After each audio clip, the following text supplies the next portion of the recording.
Hey, I'm Dave Rubin, and this is TYT140, a lot of news in a little time. Judges on Denver's 10th Circuit Court of Appeals have ruled that states cannot prevent gay couples from marrying, increasing the likelihood that the Supreme Court will take up the issue and provide finality to the question of whether states can prohibit same-sex marriage.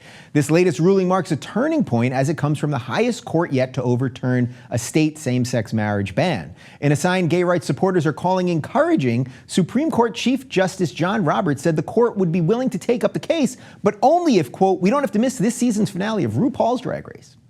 By contrast, one issue that's going nowhere fast is immigration reform. Democrats and Republicans alike are now acknowledging that comprehensive immigration reform in Congress is effectively dead until after President Obama leaves office. Immigration activists are blaming the policy failure on a number of factors, including reform supporter Eric Cantor's surprising loss in a Republican primary, intransigence from Tea Partiers in the House Republican caucus, and the lingering national bitterness over the George Lopez talk show being canceled. House Speaker John Boehner has announced that he will introduce legislation allowing the House to sue President Obama over executive actions.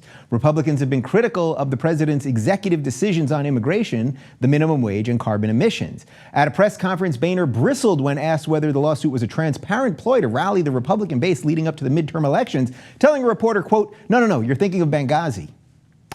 The New York State Court of Appeals Thursday refused to reinstate New York City's controversial ban on sales of large-sized sugary drinks championed by former Mayor Michael Bloomberg. The decision represents a defeat for public health advocates who believe that these drinks have helped drive the nationwide obesity epidemic. Bloomberg could not be reached for comment on the decision because in a tragic twist, he recently drowned after falling into a super jumbo-sized cup of cherry Coke. And finally, actor Morgan Freeman suggested that we may be currently living through a, quote, growing zombie apocalypse. While promoting his new show on the Science Channel, Through the Wormhole, Freeman suggested that without even knowing it, modern society could be unknowingly experiencing a zombification of widespread undead mindlessness.